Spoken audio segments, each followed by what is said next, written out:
Hello, I'm Dr. Angie McCartney. And I'm Ruth McCartney. Welcome to TeaFlix, where each episode's intimate conversation features a fascinating guest across the spectrum of Beatles world, pop culture, Grammy winners, the music industry, chefs, producers, music stars, actors, and more. So bottoms up and join us as they spill the tea on TeaFlix. Okay, it says we are live again. Oh, good. The Homegirls. Hello, folks. Here we are, Homegirl to Homegirl. Good morning. Happy Tuesday to our little Tuesday TeaFlix warriors. Greetings. That are there. See if, can you see us live from the control pit, Marks? Refreshing. Jolly good. Yeah. So this morning, Tuesday, what is it? It's the 4th of November already. Oh, there's elections today. That's right, election day. Time to get the tree down, Marks. So today's guest, let me tell you a little bit about him. So his name is Ritesh Patel, and he's a serial entrepreneur and technologist, best known as the co-founder and chief executive officer of Ticketfairy, a next-generation ticketing and event marketing platform. So if you're a concert goer or you hate scalpers or you love music, this is going to be a fascinating chat for you. Ritesh brings a blended background of event promotion, having produced hundreds, literally, of shows globally, and cloud engineering systems, enabling them to bridge the live events worldwide with high-scale technology. He co-founded the Ticketfairy together with his brother Jigar Patel in 2011. So the company aims to disrupt traditional ticketing. I'm not supposed to say I hate Ticketmaster, but there you go. But you didn't. No, you didn't. But this is not in his official bio, but I hate Ticketmaster. So Ticketfairy aims to disrupt traditional ticketing by combining ticket sale, marketing, analytics, and identity-locked tickets to cut scalping and increase attendance, which is genius. He says his prior experience promoting underground electronic music events made it clear to him how risky the event business is, high fixed costs, unpredictable attendance, and that insight shapes the platform's design. Technology-wise, Ritesh has led the product to rely on modern cloud architectures. For example, the platform is built with IBM's Cloud Service to ensure global scalability and reliability across festivals and venues for the organizers. Under his leadership, Ticketfairy has expanded internationally, North America, UK, Australia, India, and Southeast Asia, and built features such as referral-based ticketing. Fans can earn rebates, listen up, here's perked up, for bringing friends, and integrated marketing analytics for the organizers on the back end. His skill set spans both event production, promoting shows, working with venues and talent, and technical product infrastructure, which is relatively rare, believe it or not, even in this day of technology, in the live event ecosystem. He also serves as a mentor for the Y Combinator Fellowship Program and is an alum of YC. Ritesh frames the live event industry as similar to a startup environment: high risk, big fixed costs, unpredictable outcome. And he believes the way to change the economics is through smarter technology plus marketing that engages fans as active promoters. It's the old street team thought.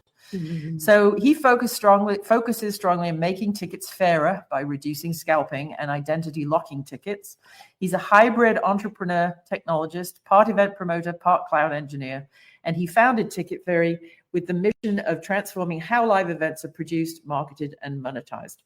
Under his leadership, the company aims to give event organizers more agency over their events and audiences better experiences while scaling globally using modern technology. He's one busy man. He flies more than a damn pilot. Ladies and gentlemen, without further ado, CEO of Ticketfairy, Ritesh Patel. Welcome. Hello, Ritesh. Hello. How's it going? Hi. We actually have you sitting down in one place for a change. Every time we hear from you, Ruth always says, what country is in he now? I know. Yeah. Watching your social media makes me dizzy. I get jet lag just watching your Instagram. Hey, it used to be way worse. I did 90 flights in 2019, and that was a bit. Oh my goodness! That's like one every third day. It was pretty intense. I think it wasn't every week, but like some weeks there were 5, and some weeks, it was a bit nuts. But last week, I mean, you went from meeting up with our buddy Nick Black down in San Diego at TwitchCon, and then you jumped on a plane and went to Amsterdam, even though you've just moved to San Francisco. Yeah, and we'd done LA Tech Week event in West Hollywood directly before San Diego, so it was a little intense. Good God! Yeah. So back to the egg, as we would say. Yeah, well, tell us about your early life and, what were your musical influences growing up? Oh, wow. You didn't expect that one, did you? No, not really. You don't have to say the Beatles, so it's okay. No, you don't have to. Honestly, like growing up, it was very much kind of a mix of standard pop and Bollywood, I guess. And then I got to, I guess kind of 95, 96, started discovering the Ibiza-esque like house and trance and techno side of things. Yeah. Like Cafe Del Mar, like, like Kiss FM mix CDs. That was, I guess like pinnacle of electronic music.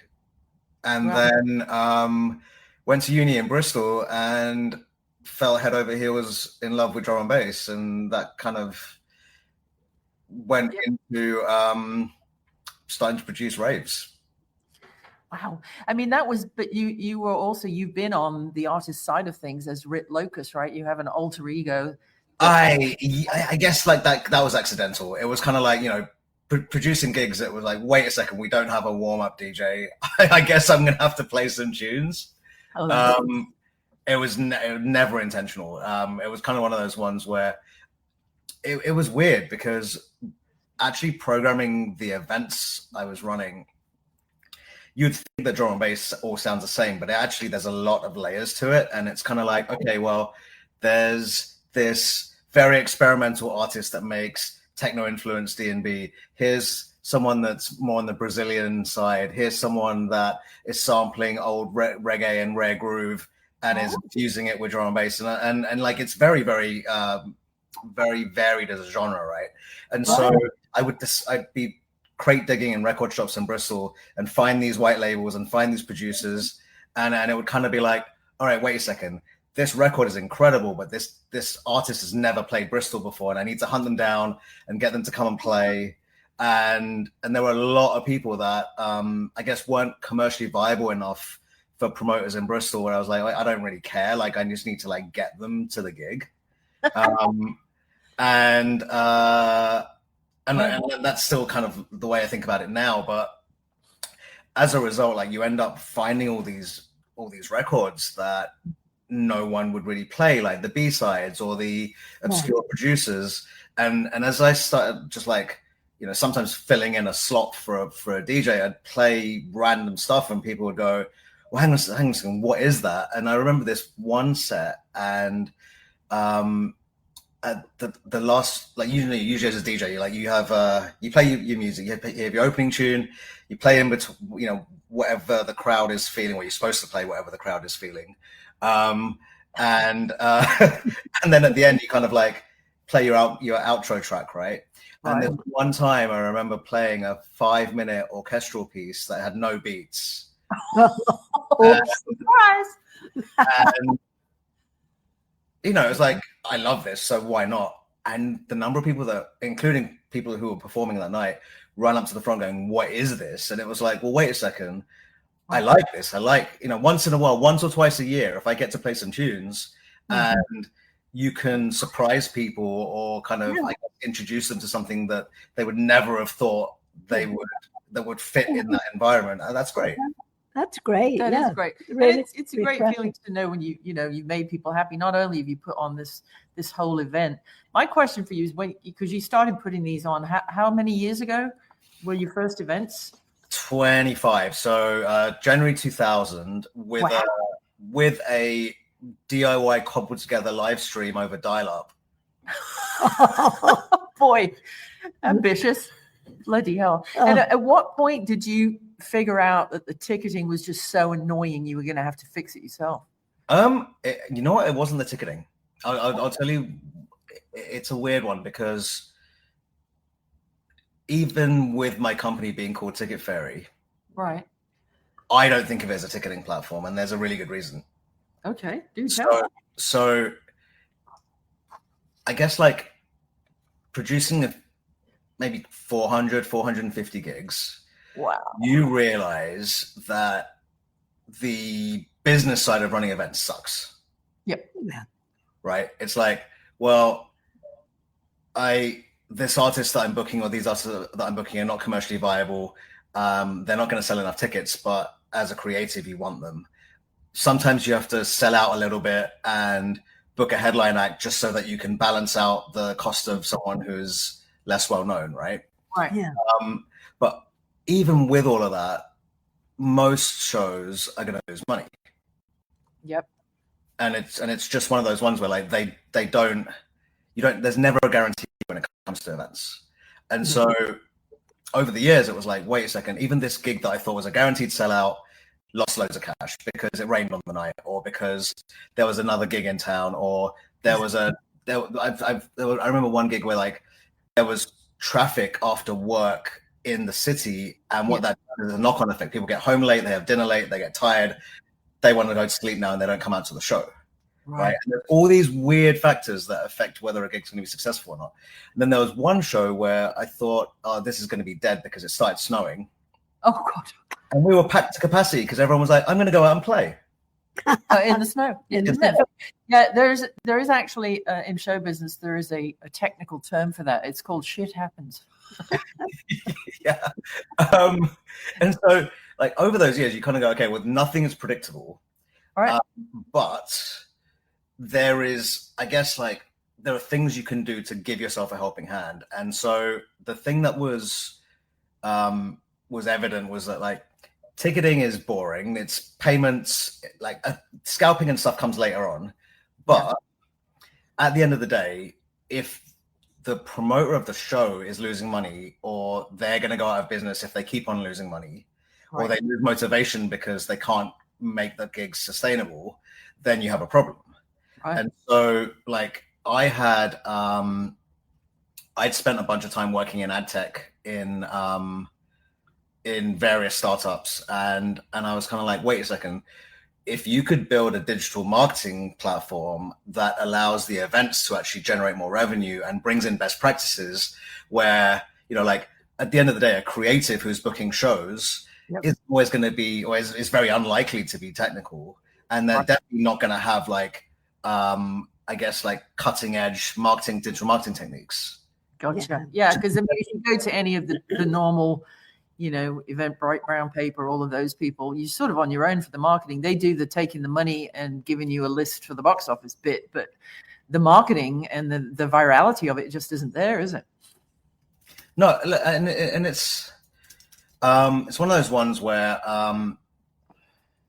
most promoters don't have the budgets to hire full-time marketing staff on salary or developers on salary. They don't have tech teams. They can barely afford to maintain and run a website that's just a page of what they're about, let alone have this like product and marketing in-house, right? So what was kind of the inception of Ticketfairy was, well, let's wrap it around ticketing, because like you still ultimately want to be able to take a payment from someone and control the relationship with the consumer.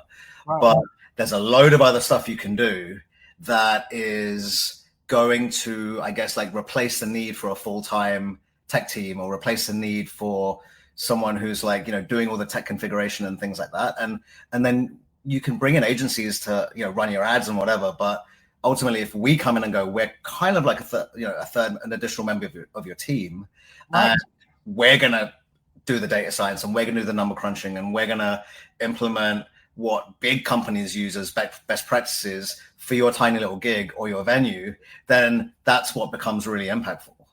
Right, because you've got like best in class tech stack with Ticketfairy as the event promoter, without having to go through a third party like a Pacquiao or a one of those big boys who's going to charge you out the wazoo, and then you're going to wind up being even more upside down financially, aren't you? If you even if you do hire an external marketing team, often what happens is that if they're using an off-the-shelf kind of, I guess, old school ticketing system, they often don't have the attribution and the hooks inside it that allow them to measure if things are working or not.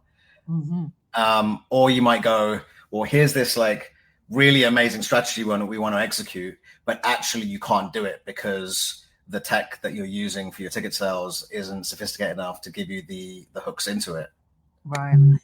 How does it work with these? Because we've got a lot of concert goers here commenting. How does it work if I'm, Ruth Smith, and I want to go see this show? Ticketfairy's the platform, and I want to tell all my friends. And do I get rewarded for any of that, for being a sort of digital diva street team person? That was actually the original idea behind the initial idea behind the company. So back in the day, you would kind of say to someone, hey, bring 10 mates to the door with you and you get in free because you did all that work to round up your mates, right? And that's how you promote gigs. You kind of, there's word of mouth, and then you have a ringleader inside each group that typically goes, right, this is where we're going. Right. So, and at the time we started, there were a bunch of online street team platforms that you could sign up to, and you can earn money to promote gigs, and they would have to hook into the ticketing platforms. And none of really that cohesive, and it didn't really work. Okay. And the thing that we did was we kind of went, okay, well, if we implement the ticketing, and then when someone commits, they see a gig, they commit to the gig, they buy their ticket because they want to see, Paul McCartney, or they want to see, whatever DJ there is, right, Fabian Grooverider, whoever it is, they pay for the ticket because they want to see the artist, right? Or they trust the promoter's brand or whatever it is. Once they've committed their money and they're absolutely 100% committed to the gig, then the platform says, great, now tell everyone that you know, and you can get a refund back on your ticket cost as the reward. Oh. Got it. But you've got the money first. You've sold a ticket. The promoter knows that is, score one in the cash register. Guaranteed revenue of one person at least in the group. Also, you're not cheapening the gig by discounting it. You're basically saying you have to pay full price first. And then if you can round up other people, then you're going to get that reward of getting the ticket money back. And that also means that people don't hold on to the very end to buy a ticket because they might get on the guest list. This is basically, the earlier you buy, the more opportunities you have to earn back that cash. The rebates. Yeah. And like you said, for a brand or a band, it doesn't say, oh, we're so desperate to sell tickets, we're giving away free ones, we're discounting it. You're just rewarding somebody a little increment at a time per ticket they sell, right? So that now they feel like the ringleader at the water cooler, they're king shit, and they, hey, I'm bringing 12 mates to the gig and I got in for free in the end. Yeah. And the thing is, those discounts are done kind of privately in the back end. So people don't know you're going for free. Like if I earn back 30% of my ticket cost and my ticket goes from 100 down to 70, I know that, the promoter knows that, but publicly the ticket price is still 100. And that means that the gig itself is still top shelf. Yeah. Top shelf. Yeah, it's still top shelf. And that's the important thing, because the moment you start doing flash sales because of weaker, like it really cheapens the gig. And it also annoys people that paid full price early on. So none of that stuff happens with this. I was just going to say, so it's sort of like a VIP behind the red velvet curtain club of, if you know, if you're a promoter and you put your, gig on Ticketfairy, then all of that virality is going to secretly go to work behind the scenes, and it's not going to cheapen the band or the brand, and the band doesn't even need to know, really. Yeah, exactly. And we show an influencer leaderboard on the ticket page, but ultimately, like, that doesn't have any numbers behind it. It just shows that these are the fans that are the most engaged on the gig, and you can use that to maybe offer a backstage meet and greet if someone's done the best work. Mm-hmm. So I think that is absolutely. Tell Ritesh and the kids a little bit about how ticketing worked in your day at the Royal Court. Yeah, in my young days, I worked at a theatre in Liverpool called the Royal Court in the box office, and it was paper tickets and paper money.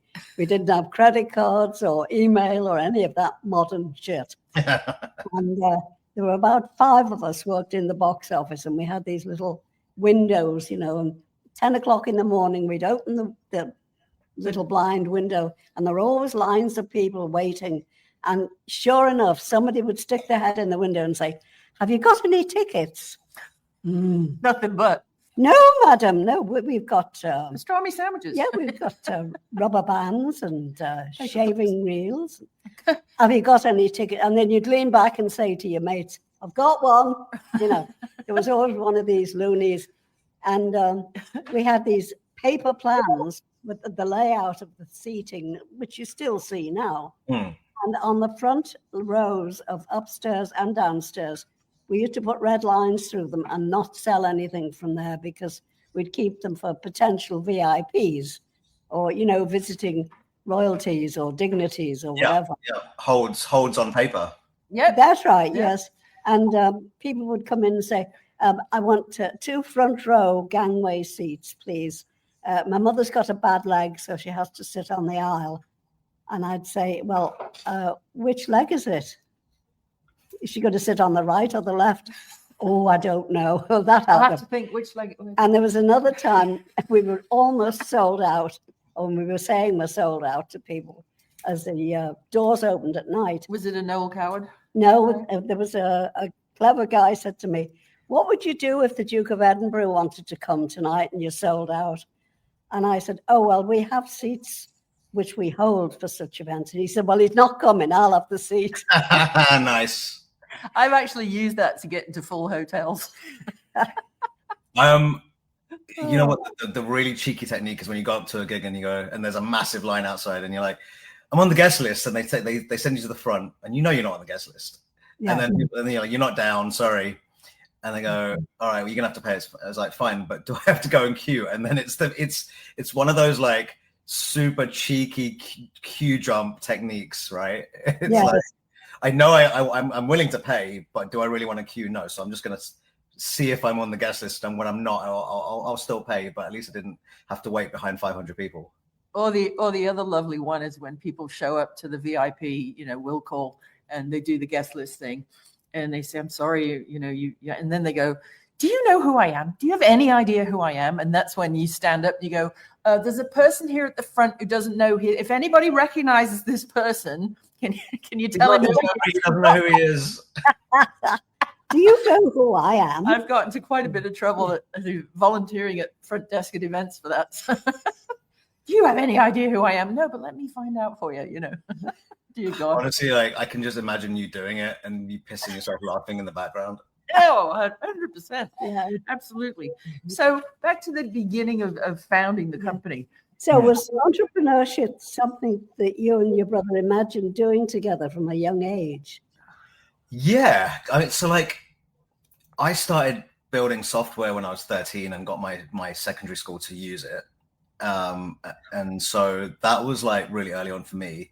And then Jig used to like set up a virtual boardroom in our living room and have like all these pads with like brands he was going to create at his own airline and his like he was like 8 years old, right? So this was like a very early on thing where I guess we both had our paths of how we wanted to do things, and then we started working on some stuff together, like kind of mid 2000s. Worked on a couple of projects, and then this kind of didn't fall into our laps, but it became a really natural thing. And like back in the day, and he doesn't do it now, but back in the day, he was a really good vinyl DJ. Oh wow! And so he would like drive down to Bristol and he'd play a couple of the gigs, but like never made it a career. But he was a really good DJ, and so I guess like when you've got a passion for all these things, they combine, and you're like, wait a second, like this could be our life's work, and it is. That's fantastic. And where is Jigger based? Is he in London? He moved to Dubai. He's been in and out of Dubai since about 2006, and I think he saw the potential for it even back then, even though I was a massive skeptic. Like I went to see him in 2007. I was like, why do you want to live here, dude? And he was like, no, it's got potential. It's gonna be a big deal in 10, 20 years. And obviously like now it's the done thing to move to Dubai. Yeah. Oh, absolutely. Even though it's 52 degrees Celsius in the shade. Yeah. Yeah. Like what's the difference between Dubai in August and hell? Hell is slightly cooler, Yeah, I mean, you definitely have to stay inside. Yeah, that's just crazy. Mm-hmm. So, were your family in business, or were they? Yeah, we grew up we did the standard like Indian immigrant thing with corner shops and stores, and we grew up on a very racist white council estate, and my dad got stabbed, and like it was a whole thing. Yeah, oh God, I just my brain just won't do it. I can't. Yeah, it's not a road you can go down because I guess. racist people are just that. They are who they are, and no talking them out of it. Yeah, there was one time where it was like 6 a.m. and he was alone in the shop, and someone came in and hit him over the head with like a radio. Oh, what the hell? What is it? Well, increasingly more and more these days, which is why we drink on Tuesday mornings. You keep asking yourself, what the hell is wrong with people? But yeah, well, thank God he's still got stitch marks on his chest from the stab wound. Oh my Lord. He must be so proud. Your whole family must be so proud of you two. Yeah. I mean, you've done what, $300 million in ticketed events? Yeah, well over 300 now through the platform. So it's a little bit, the plan is to go into the billions, obviously, but 300 million is a good start. It's not too shabby. It's more than Ange sold in the Royal Court Theatre in Liverpool. Yeah, have you got any tickets? Sure. Yeah, that's for sure. Did you? I mean, speaking of entrepreneurship, and you talking about your brother in airlines, did you have any sort of Shark Tank type, role models growing up? Like, did you look at a Richard Branson and go, I can do that? Richard Branson was always one of those ones where it was like, okay, this dude is very charismatic. He seems like a really good guy. He is. He's got this, I guess, like absurd, I'm going to aim for the stars type mentality, right? Yeah. And that's very inspiring. Yeah.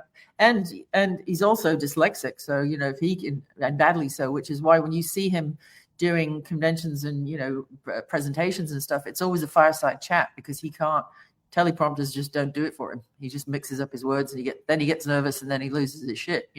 Have you ever met him? So we got very lucky with this. In maybe a year into going full time on the company, so this is like 2013, 2014, because we were like doing it part time in 2011, but actually like going full time in 2013, we got a UK startup loan and found some money to exhibit at a conference in Vegas. And through that, someone that we met basically was like, hey, I know you're trying to raise money, like you don't have any investors yet. I can get you an invitation to this startup event in Ireland. And I was like, well, that's random, but cool. And I looked up who was running the event, and it was the co-producer of the event was an organization called Mai Tai, and Mai Tai was basically Susie Mai, who was a world champion kiteboarder, and Bill Tai, who now is the first investor in Canva and the first investor in Zoom, and like he's got a really good pedigree. And I kind of looked up the events, and I was like, wait a second, like we're going to this thing. I'm being told I can go to this thing in Ireland, but I can see they do events on Richard Branson's island, and like, wouldn't it be cool if, let's set myself a target within 12 months, can I get myself onto Richard Branson's island? Right. And got into this Dublin event, this Irish event, and then they were like, oh, we're doing this thing on Necker Island in February. It's a startup competition. You should come to that. If you can get hold of if you can find $1,500. And I was like, I'll find $1,500. And then eventually I made it onto the island. Wow. Met Richard briefly. And then a week after that, I was thinking, okay, I'm going to this event. I'm going to book a week in San Francisco just in case I meet really good people at this startup competition. And then, we can do follow-ups and do San Francisco. So I did that. And then that's when we raised our first money, was that week in San Francisco, and got the first investor. Then we got into Y Combinator, and that, for people that don't know, Y Combinator is the kind of, I guess, the world's top tech incubator, and it incubated Airbnb, and Dropbox and Stripe and Coinbase and Instacart and everything in between. And the first investors that we got there were 4 Y Combinator partners in our angel round, and 2 of them were the founders of Twitch. One was the CEO of Reddit, and one was the head of AI at Apple. And these were all in our little 500K angel round in that little trip to San Francisco. And then off the back of that, we got into the Y Combinator program. And so 6 months later, I just finished presenting to a room full of VCs on the demo day of that program. walk out to get some air, and Bill Ty, whose event I had been to on Necker Island, was outside on the phone, sees me walk past, grabs me and goes, "Hey, Ritesh, we're looking for an alternative platform to Eventbrite. Are you interested in becoming our ticketing platform?" Oh, Wow. And 10 years later, we still ticket those events. And Twitch too, right? And Twitch, yeah. And so we got in, and Twitch had just been acquired the previous year when we got those in the founders as angels. And so they didn't really have any influence in whether we got that deal or not. So we had to go in and pitch for it. yeah. Right. And yeah, so we did it. We did it in the early days, and then 2 weekends ago we did 25,000 people in San Diego, so that was great. Yep, that's incredible. I mean, how many people are actually making a living on Twitch is incredible. A lot of people know. I mean, you know, Nick Black, our Memphis genius, nickblackmusic.com, by the way. He's on 3 times a week. He does 3 or 4 hours, and he's got all of his fans, and they call themselves the Banana Army. One of the fans sent him a banana costume randomly, and now he's got a banana tattoo, and people meet him at airports in banana costumes, and he played for the Savannah Bananas, the baseball team. And that was all born on Twitch. And now, of course, with the live events, TwitchCon, if you're going to one of those, you can thank Ritesh and Jigga for your whole ticketing experience. So it's just amazing how technology has literally changed people's lives. I want to talk to you a little bit about scalping and how you address as in the business, we would call it the secondary ticket market, Yes. right? Yes. So I'm just, for an idiot perspective, I see some fantastic show like Oasis is coming on a platform. Let's say it's Ticketmaster. Don't know if it was. I get a number. I get in the queue. I'm lucky enough to get a ticket, which is still an outrageous price. Is that then my ticket to stand outside on the night of the gig and resell to somebody? Or how does scalping work? I mean, why are there even scalpers? How does it even work? So it's really nuanced, right? Because if a high demand gig, you kind of think of it as, okay, there's limited inventory and there's potential upsell and I can make a profit if I buy them up. And I guess when you've got people that have a lot of money that can buy them all up in bulk and they can see they can flip them for a profit, that's very attractive. And then you get them listed on secondary sites and you don't know if they're real, and then maybe they're marked up 100%, 200%, 300%. You've got the fans not getting them for the price they should be getting them at. Yeah. Right. And then that gives the artist a bad reputation. I know my poor stepbrother, people are like, you need to call him and tell him his tickets are too expensive. Well, where are you buying them? You're not buying them directly from his organization. They've been through 3 sets of hands and marked up, you know? Yeah. So we kind of did something very early on. So 2014, so like 11 years ago, we sat down with a client of ours. It's a festival. It's a drum-based festival in Sardinia called Sun Bass. And they were starting to sell out very, very early and have problems with secondary market. And so we sat down, I flew to Berlin where the team is and sat down with them, and we kind of spec'd out this thing where, and we already had names on tickets. Right. So it's kind of like you buy 5 tickets, you have to name 5 tickets. An ID, yeah. And then what we did with them was, with this client, was that we spec'd out so that when a show sold out, it would go into waitlist, and on the ticket page, it would ask you for your name and email address because you didn't have tickets yet, but you still needed them. And then if you had one, you could go into your account and say, okay, the 5th person in my group can't make it anymore. I'm going to click sell next to that ticket. And it would say, okay, who do you want to sell it to? Do you want to sell it to the waitlist because the show's sold out? And we'll find a buyer for you and we'll offer it to them. Or do you have a specific friend that wants to buy it, that wants to take it off your hands? And you have like either of those options. And in both scenarios, you have to sell it for face value and what you paid for it. Yeah. And it's a clean transfer, and we're basically handling the money in the middle. We're canceling the QR code when the ticket's sold. We're issuing a fresh one to the new buyer so that they know the seller can't just show up at the door and use that before them. And you become kind of an escrow trusted layer in the middle of all of that. And that festival doesn't, we're still working with them, I guess, like 12 years later. Wow. And they don't have scalping, because what happens is that when you show up at the check-in, you have your passport, you have your QR code, the name on the ticket and the passport have to match, and if they match, you get issued your wristband. Wow. It's It's not just that difficult. it's like a boarding pass for you can't just send somebody else on your Exactly like a boarding pass. Airline ticket. right. No, You have to go through the whole, the security layer. Yeah. So airline ticketing is exactly how you would describe it, but for gigs. And the fact is you can't be strict unless you can transfer it. So now because we give you a mechanism to transfer it, it's okay to ask for the names because there is a way to move ownership later on, but it has to be done through the trusted system. But on the flip side, right, like if you think about why scalping, it can be beneficial. And this is like, a really controversial devil's advocate view on this. Scalping is bad for the fans. But let's say that I'm a promoter and I'm risking $10 million to throw this tour. Okay.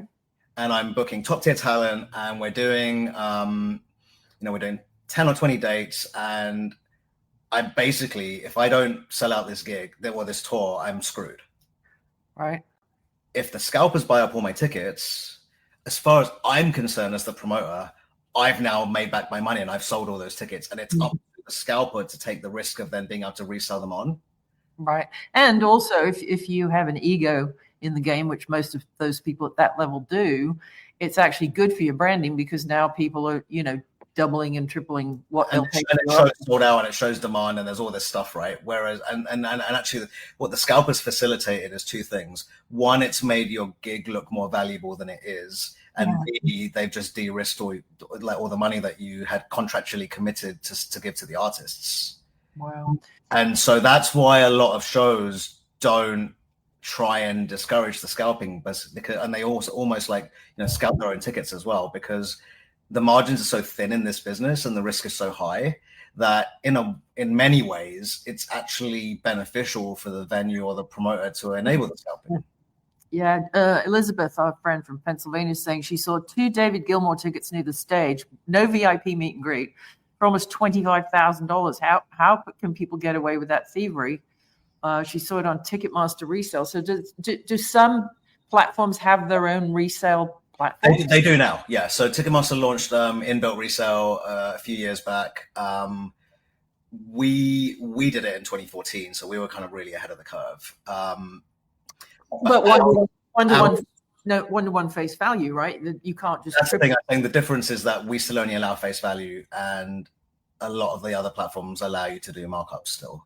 Some set a cap. They go, you can only sell 10% above face value, so that business is business. That's fair. You can make a little bit of a spread on it, but you can't double the ticket price or triple the ticket price or 10x the ticket price in many cases. Yeah. Oh no, absolutely. God forbid you've got 3 girls under the age of 15 who are all Taylor Swift fans. I mean, there goes the mortgage payment, doesn't it? Crazy. More than the mortgage payment, I think. Yeah. Marianne is asking, has buying huge blocks of tickets been stopped? I've seen where tickets are limited to 4 or so, a low number and no more. I guess it depends on the artist, the platform, and you can. I mean, it's certainly within hours you can set a limit, and often there's a few reasons for that. So one is so that people can't just buy up huge blocks. 2 is that the more individual buyers you have, the more data you get. Yeah. So you might say, okay, well, Angie's allowed to buy 4, Ruth's allowed to buy 4, but now I have 2 email addresses rather than 1, and therefore I have more insight into the insight of my customers, and that's 2 people I can market to next time rather than 1. Yeah. Interesting. That's brilliant. That makes sense. It's such a Elizabeth's saying, I hope so. I can't imagine how you got from sort of you and Jigger got from coming through vinyl record shops in Bristol to $250,000 in event and ticket sales. $250,000. It's $250,000. I'm sorry, 300 million. 300 million, not a third. Sorry, I'm not the one that does the bookkeeping. That's her. No. My mind is boggled listening to all of this. 300 million, $250 million. Sorry. $250 million. How the bookkeeping works. Yeah, oh my God. It's just, I'm blown away. And so do you have specific, when you said you had a leaderboard, do you see people who are Ticketfairy fans who sort of do that across the board for many of the same genre type of gigs, or do you see the leaderboard changes from artist to artist or festival to festival? We have a couple of different levels of leaderboard. So one is per gig, and that basically shows like who's been the most engaged within a specific show. And then a venue or a festival brand gets an aggregated leaderboard across all of their events historically. And what they can see is, who are my most engaged fans? Like, how many gigs have they been to? What's repeat attendance? What's their lifetime spend on tickets? But also, what have they managed to convince their friends to buy over the historical set of events that I've run? Because that's actually more important, is like, what do I get other people to buy? Because that's likely to be 10 times more than what I spend myself, right?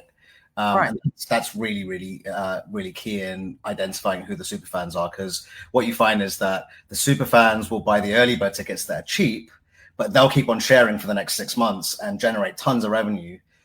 We had one example for a show we powered where someone spent $80 on a ticket, bought an early bird, and managed to convert 56 ticket sales and brought in $6,500 in revenue for the gig. Wow.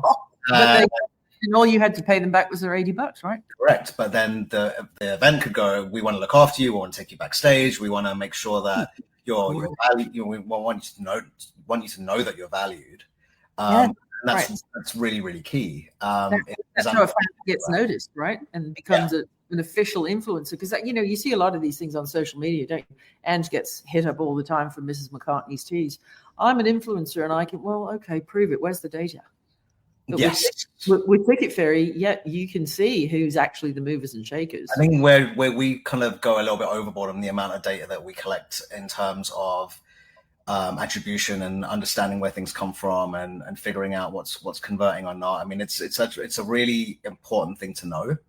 And often, like, the event promotion approach is very much spray and pray, right? It's like, let me do everything possible, and I'll do this and this and this and this and this, and I don't know what's going to work. And like, there's a really famous marketing quote, which is like, 50% of my marketing drives most of my revenue, but I don't know which 50% I'm actually is actually the stuff that's working. And so the more you can identify, the more you can cut things that don't work, and you can double down on things that do. Wow. Yeah, no, that of course, if you've got the intel and you see that Instagram's working but Twitch isn't, or depending on the demographic or the age of the fan and the act, Facebook might be working, but Twitter isn't doing a thing, right? Yeah, exactly. And we kind of have all the integrations into the ad networks, and like, if you run a meta ad, if you run an Instagram or a Facebook campaign to our ticket pages, we track it all the way through, so you can see, okay, this many clicks came through to the ticket page, this many people started buying, this many people converted into purchases. That was the dollar value of each purchase, so that in the ads manager you see a very specific ROI and conversion rate on that spend. And that's a return on investment for those of you who aren't in business. But that's just amazing. So it's really an intel platform that at the end of the day happens to sell tickets, isn't it? Very much so. The actual ticket transaction is the most boring part, and over the years, like, it's kind of, you realize, okay, well, the fans can help you bring in 20% more in sales, but there's probably 10 other places where there's 5% here, 5% here, 5% here, and suddenly you've gone from losing 20% on your gigs to having 100% profit margin, and that's unheard of in events. And so that's really what we're trying to work towards, is like all those different things that you can employ that allows you to unlock the margin you didn't know existed, or you might have needed a really expensive team to unlock that margin, and now we let you do it. Wow, that's amazing. Now, do you only do you specialize in musical events or whatever? Have you got any part of the platform that can handle like food and wine events? Is that something you're looking at? We've started to do that. We've done some beer festivals. The food and wine side of things, there's something that we're going to roll out that incorporates being able to shoot tasting tickets and all this kind of stuff, where, like, because you don't just have the entry of a food and wine festival. You've got like vendors and tasting tickets and coupons you can redeem against 2 glasses of wine here and some cheese somewhere else, and obviously, like, you need to track all of that so that the vendors get given their cash at the end of it. Right. So we haven't put too hard into it until we know that stuff is really solid. Yeah, because obviously in my world, dealing with chefs and restaurants every day for PR, there are so many. Houston, for example, weirdly enough, we have a lot of clients in Houston. And so my focus is, okay, I'm building out a calendar, because one does not exist, of all of the food and wine related festivals in Houston. And there are literally 2 or 3 every week. Oh, wow. Throughout the year. Yeah, no, it's unbelievable. We're trying to find space to put another. So David Skinner, who is our Choctaw chef down in Kemah, he did right before the pandemic in August of 2019, of 2019, sorry, he did something called Around the World in 10,000 Bites. And he had 101 people eat a 101 course meal in the dinosaur hall of the Houston Natural History Museum. It was $1,000 a head. It was 101 courses, and it was paired with wines. And he had 10 countries from around the world, 46 chefs from around the world.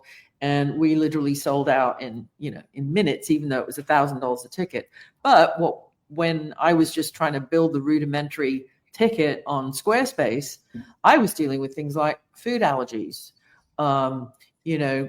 dietary restrictions for religious things. Is this halal? Is that vegan? Is that? So there's so much more that goes into that. Definitely. And we have all of that. We can do data capture per individual attendee, because each ticket is named. You can ask for those fields for each person and say, okay, well, I had this morning on a call with a festival in the UK where they sell child tickets. And I was like, okay, well, we can actually add a data capture field for the child ticket only, which is, what's the emergency contact if the child is lost? And oh, yes. You can do that on the food festival side. You can collect that information per attendee as well. Wow, that's amazing. Mark Lindsay's on from Houston. He said it was amazing. Yes, it was an amazing night, Mark. You were there. I didn't sit down all night. We were filming it for a documentary, so I didn't even get anything to eat.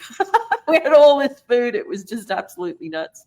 Barbara's saying, congratulations, Mr. Patel, for paving your way despite the early challenges. Thank you very much. Thank you very much. Yeah. And still paving, right? I mean, you're building we have a bunch of new stuff coming that's really fun. But just kind of quickly going back to your point about not having had that food, even though you were so heavily involved, right? I think this is the thing that people don't realize, is that as the promoter, you don't actually get to enjoy your own event until the last 20 minutes when everything's done and everyone's happy and things are running smoothly. And the last 20 minutes is when you get to go, all right, cool. I can just chill out for a little bit. And then the gig's over. Yeah, exactly. It's like the last 20 minutes of this show where I get up and find a bottle of wine that's hiding in the fridge.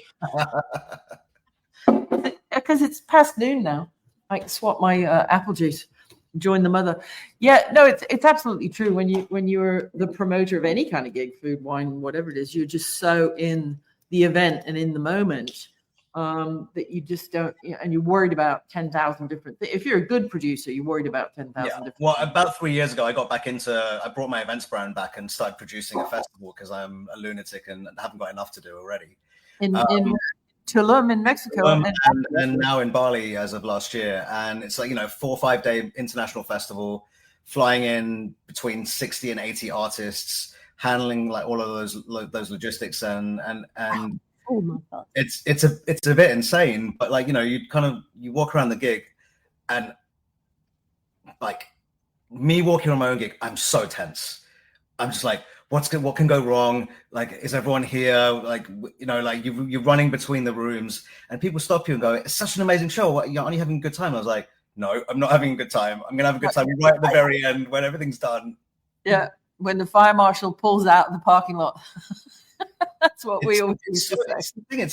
I think this is the underlying thing in events, right? There's such a massive divergence in perception versus reality. And it's you go to a gig and there's 5,000 people there as a punter. You go to a gig, there's 5,000 people and it's a great show. And you think, okay, great. I've spent my $80. Maybe I'll whinge about the wait at the bar or something like that. And then what you don't understand is that gig took a year of preparation. The promoter actually needed 10,000 people, not 5,000 people. So they just lost 500 grand. And everything's a disaster, but on the outside, it looks amazing. Yeah, well, there's no business like show business, right? What? And quit show business? But yeah, no, we always used to say in production, if we were shooting, a commercial or a music video or something inside a bar or a club or a restaurant, whatever, the happiest moment of the shoot was when you crack that wrap beer and the fire marshal's truck pulls out of the parking lot. It's like, otherwise it's all panic all the time. If you're doing it, if you care, you do it right. This is the thing, is that event producers, by their very nature, are they're creatives, right? And so they're just like, I don't release my set times for my festival until like 2 days before, and everyone's like, "Are you mental?" Everyone's so stressed out. They want to know when everyone's performing. I'm like, but it isn't perfect. It's not perfect. So like I need, and so like I've got to learn to like do that planning earlier on, but because I'm so obsessed with like the balance and the progression and the flow, and what you feel like to the fans, like standing in the venue, and is the right artist playing before the right artist, and it's a real thing. It's a very artistic process, right?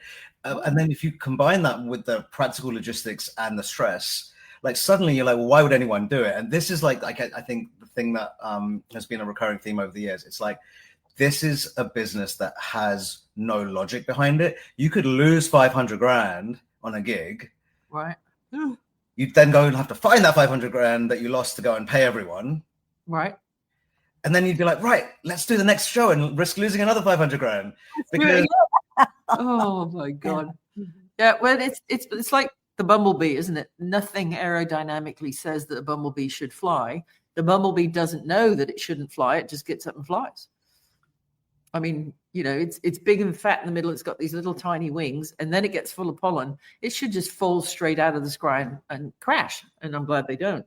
But you just cannot tell a bumblebee, dude, you're not built to fly, don't try, because they just do. You're getting a little bit silly now. No, it's the bumblebee theory. Bumblebee theory. It is. How many years did a bumblebee have to evolve to finally work? It's like a Wright brothers thing, right? Like the plane, you try the plane, it doesn't work the first time, you tweak it, you do the next thing, and that's like running any business. Like that's exactly the same. It's iteration constantly, over and over again. You fail, you tweak, you try again, you fail, you tweak, you try again. Yeah, and that's the way it needs to work. And everyone fails 1,000 times before they make it big. But failure is the definition of success, isn't it? Because if you keep failing and not tweaking and doing the same thing over and over, that's the definition of madness. Yep. Yeah.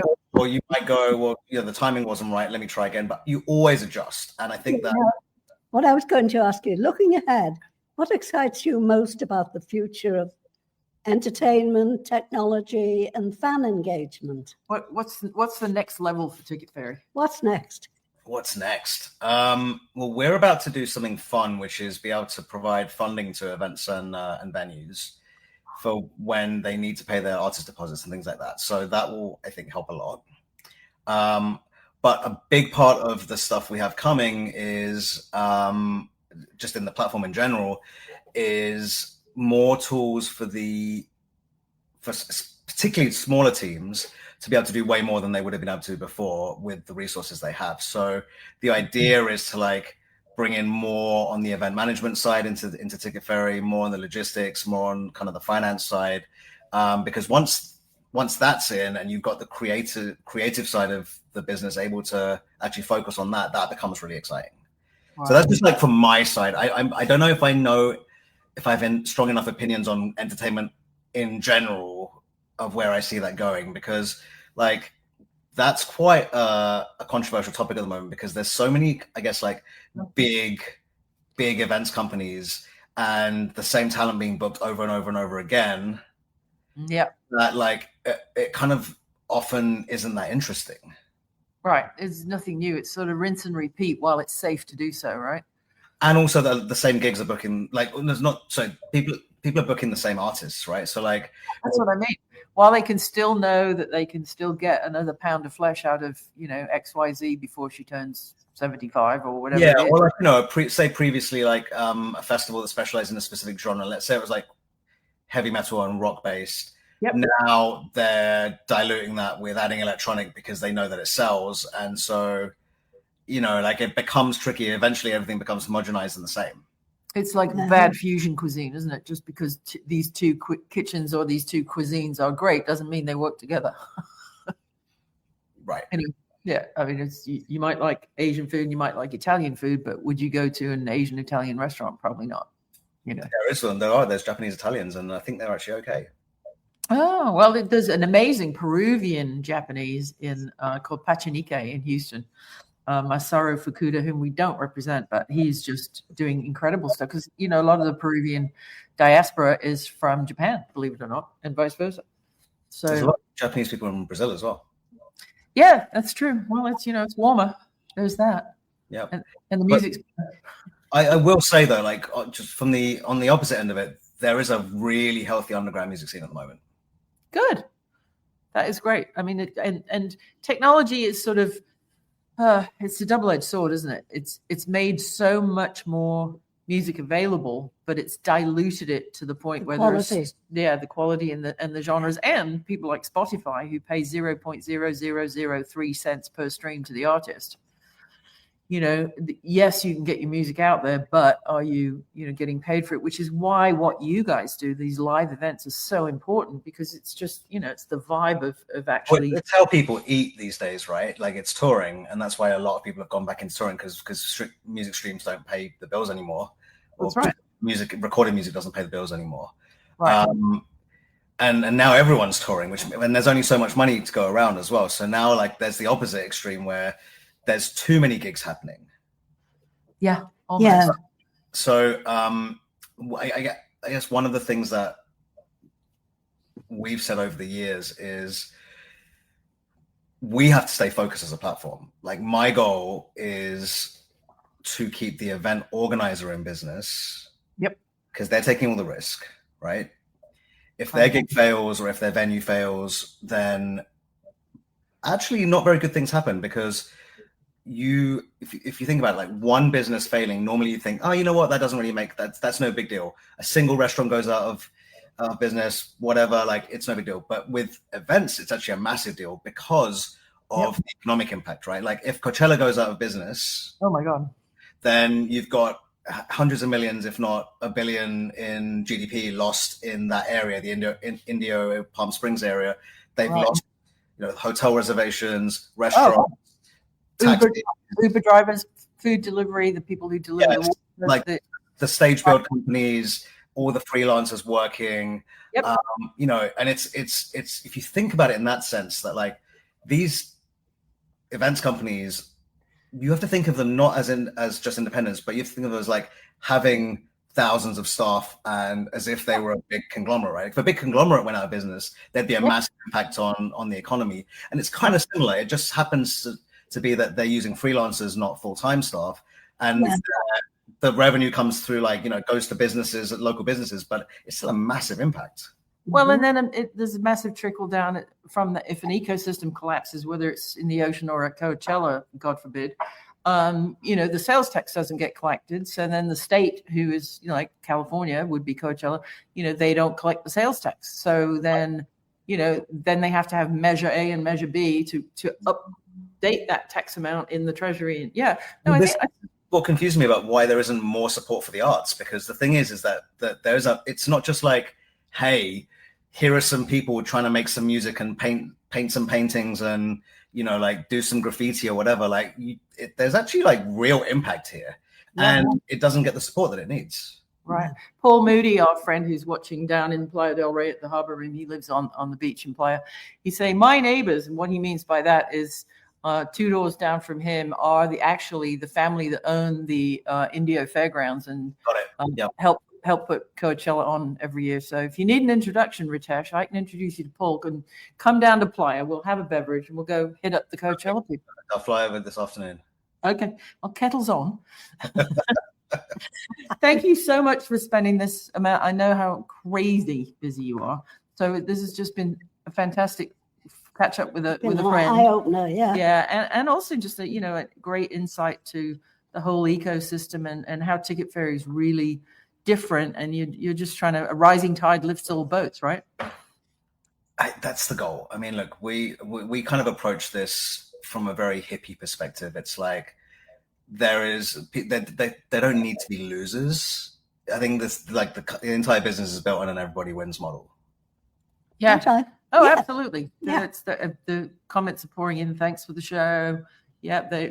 Paul's like, come on down. We'll make the intro to the Coachella folks. That would be fun. So, Ritesh, you don't know because you're not a regular viewer, I'm sure. But at the end of every show, Angie likes to write a limerick for our guests because she has a book out on Amazon called Mrs. McCartney's Liverpool Limericks and Other Random Irish Haikus. And so she put pen to paper just for you because you're a nice Irish lad. And I'll let her count the speed in, and then we will read you out with our limerick. Are you sitting comfortably? I'm very comfortable. Thank you very much. Then I'll begin. Okay. 1, 2, 3. Ritesh and his bro had a dream to make ticketing fair. What a scheme! With tech and some flair, they made ticketing fair, and fans love it too, it would seem. Ta-da! Don't give up your day job. That's the official Ticketfairy limerick. We'll email it to you right after the show. Amazing. Thank you so much. See you soon. Yeah. We're right by LAX. We've been to the house. You know where we live. Kettle's always on, and there's a not so swanky single bed in the spare room. So if you get stuck here overnight, hit us up. Bring a toothbrush, and we'll cook together because you're a great. That would be great. Oh, yes, that'd be good. That's absolutely fantastic. Okay. All right, my sweet. Lots of love, and we will see all of you TeaFlix Tuesday monsters this time next week. Thank you. Thank you. Bye. All right. Bye. Bye.